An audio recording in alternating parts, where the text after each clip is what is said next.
सांगलीत आगामी बकरी ईद सण नियमांचे काटेकोर पालन करून उत्साहात साजरा करावा. कायदा व सुव्यवस्था अबाधित राखण्यासाठी सर्वांनी सहकार्य करावे. जनावरांच्या वाहतुकीसाठी प्रमाणपत्र बंधनकारक असून जनावरांची अवैध कत्तल होणार नाही याची संबंधित सर्व यंत्रणांनी दक्षता घ्यावी, असे आवाहन जिल्हाधिकारी डॉ. मैनाक घोष यांनी आज येथे केले. आगामी बकरी ईद सणाच्या पार्श्वभूमीवर आयोजित प्राणीक्लेश प्रतिबंधक समितीच्या बैठकीच्या अध्यक्षस्थानावरून ते बोलत होते.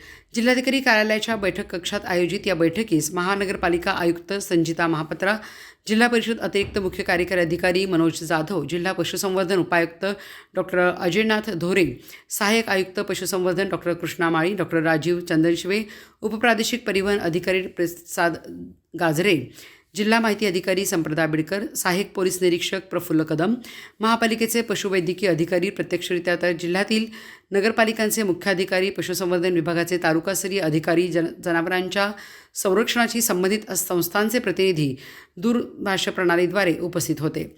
जिल्हाधिकारी डॉ. मैनाक घोष म्हणाले, बकरी ईद सणासाठी जनावरांची मोठ्या प्रमाणात कत्तल कुर्बानी करण्यात येत असते. दिनांक 4 मार्च 2015 पासून महाराष्ट्र प्राणी रक्षण सुधारणा अधिनियम 1995 नुसार राज्यात गाय, वळू व बैलाची कत्तल करण्यास मनाई आहे. तसेच राज्यात गायी, वळू व बैल यांच्या कत्तलीच्या प्रयोजनासाठी वाहतूक, निर्यात, खरेदी, विक्री तसेच गोवंशीय वर्गाचे मांस बाळगण्यास बंदी घालण्यात आली आहे. जनावरांची अवैध वाहतूक रोखण्यासाठी तसेच जिल्ह्यातील केवळ अधिकृत पशुवधगृहामध्ये जनावरांची तपासणी करून दाखला देण्यासाठी पशुसंवर्धन विभागाने सक्षम प्राधिकाऱ्याची नियुक्ती करावी. अधिकृत पशुधनगृहामध्ये शासनाच्या मार्गदर्शक सूचनांची तंतोतंत अंमलबजावणी करावी. बकरी ईद हा सण साजरा करताना प्राणी रक्षण कायद्यामधील तरतुदींनु तसेच प्राणीछळ प्रतिबंधक कायदा 1960 अंतर्गत स्लॉटर हाऊस अधिनियम अंतर्गत असलेल्या तरतुदींचे उल्लंघन होणार नाही याची दक्षता घ्यावी.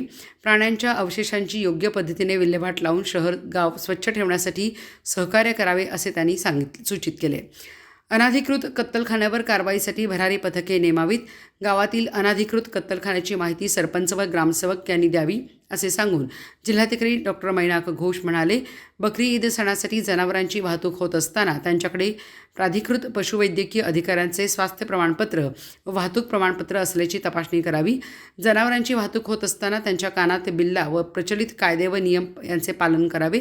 यासाठी पशुसंवर्धन विभागाने स्थानिक पोलीस यंत्रणा, महसूल विभाग, परिवहन विभाग, स्थानिक स्वराज्य संस्थांच्या स्थानिक अधिकाऱ्यांशी समन्वय ठेवावा.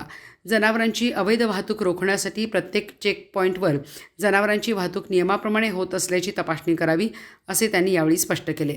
या बैठकीत जनावरांची अवैध वाहतूक, कत्तल व पशुधन संरक्षण संबंधित उपाययोजनांवर चर्चा करण्यात आली.